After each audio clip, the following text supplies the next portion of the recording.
Welcome back to the show, everybody. Crown Bakery is an island institution and a favorite of so many Guamanians, us here at KUM included, and they got hit recently by a robbery, so we want to do what we can to help solve that crime and get them back on their feet. So Sergeant Paul Tapao is here. Have a day, Sarge. Hey, thanks for having me again. Okay, I've been curious. I've always wanted to ask you because we get a lot of feedback from the community, and they say, I know Sergeant Tapao, I trust him, I see him around, he's doing really good things, and GPD has so many outlets for me to relay information. But what if my recollection of what I may have seen is kind of fuzzy?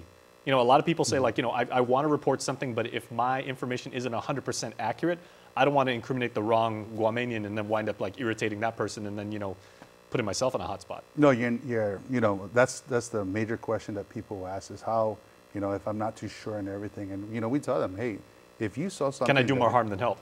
No, actually, you're doing more help than anything because okay. you're leading our investigators in the right direction and stuff because, you know, like for the car, for instance, you know, we've actually put out there just a description, a vague description of the car. Crown Bakery actually went out and they went above and beyond and actually put an actual video surveillance of what they had. We had tip information coming in, giving us the year, make, model, and year of the car. And that was really unique about, you know, people understanding and recollecting all the memory about what they saw in that event. And, you know, regardless if you're on point or you're off just by a hair, you know, it really is leading our investigators in the right path and helping bring closure to this case. So, you know, if you pay attention to details, if you understand your daily routine and you find something out of the ordinary, you know, you may be sitting in that traffic light and you may hear the crime report that this happened on July 23rd in this area.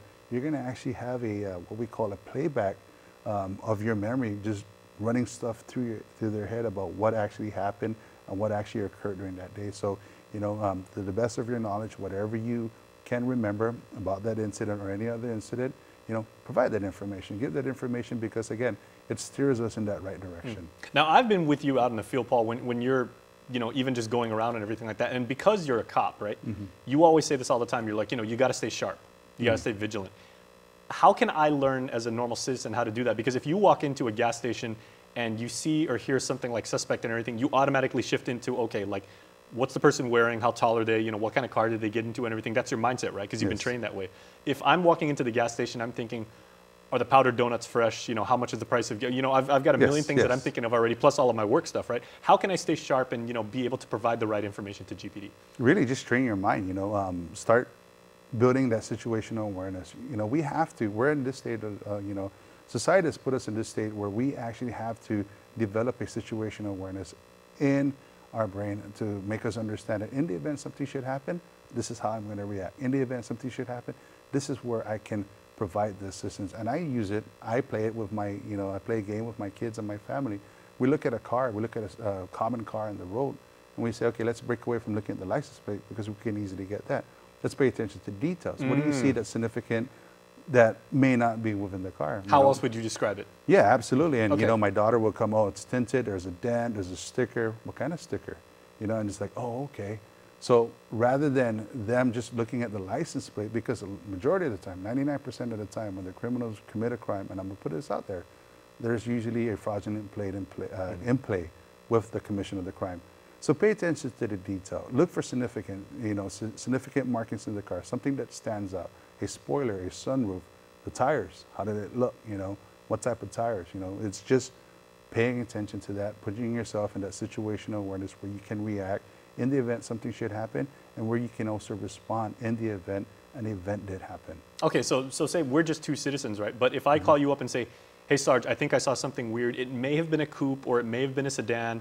I think it was purple. You know, the lighting was kind of weird and everything like that. That's a little bit of information, but my friend Marcus over here may have been with me because we're out in the field, but he says, okay, I definitely know for sure it was a Toyota and it was a Tercel, and like and you can take all of that information and build a profile around that. Right? Absolutely. Okay. And the more many hands make light work. Yes, absolutely. The more information we get, the better it is to filter that information to pinpoint to where we need to go and what we need to get. And when I go to the Crime Stoppers presentation and I tell people, be careful with color, you know, we adapt, our brain adapts to size and shapes and everything better than we would do color because of the fact that our eyes requires lights to interpret color. So even if you're off by, you know, being purple, teal blue, or within that range, it's the same range in what we're looking for, the same color range. And it's okay, it's perfectly fine, you know. Give us that information. regardless if we're inundated with information, what it provides is a great filtration network in which we can actually say, check, check, okay, we can discredit that, check, check, we can add that on. So any information that comes in, we take it at face value and we move forward with the investigation. And I'm just one guy. If you had 100 other people like me to give you that, that's a lot of information you can build around. Absolutely, that's a very busy intersection. The tri-intersection is one of the more busiest intersections other than Route 1 and ITC. So you're going to see a lot of people commuting, and at 10:30 in the morning, good lighting, natural light, versus artificial lighting. It really shows the real color of the car. It really shows a good make and model of the car. Like I said, I even got somebody submitted to the Crime Stoppers giving me the exact year of the car. And it's really phenomenal when you can get that information and use that. It really helps steer our investigations in the right direction. All right, well, the Sarge does have the information that you need to know about what we can do to help this very valued Barragata company. Here's what you can find out.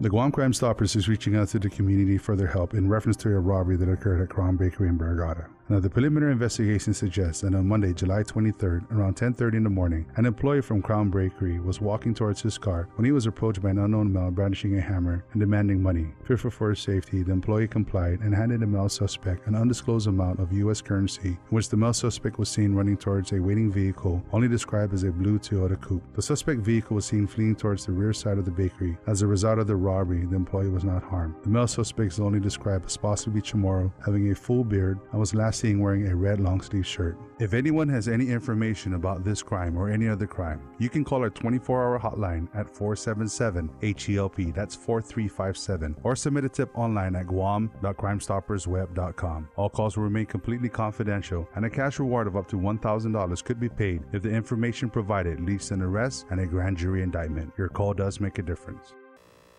All right, Sarge, thanks so much. That is really helpful, and I know we get a lot of feedback from, from the elderly, even from young people, and they just said, I want to help, but I don't know if my stuff is concrete enough. But as we've learned today, no detail is too small, and the more people do this and everything like that, it just makes the system that much stronger. Yeah, absolutely. In any investigation, we take all information that comes in. Any witness that may have witnessed something, we take it at full face value, and we take, and we move forward with the information they provide. No rock, no stone goes unturned and everything. So we actually put everything into perspective of where we need to go in the investigation. And it helps us, again, line us to where we need to be. All right, so as you say, stay sharp. Thanks, man. Appreciate it. All right, that's what he said. The Sarge said stay sharp, so that's what you need to do. And we will see you right after this break.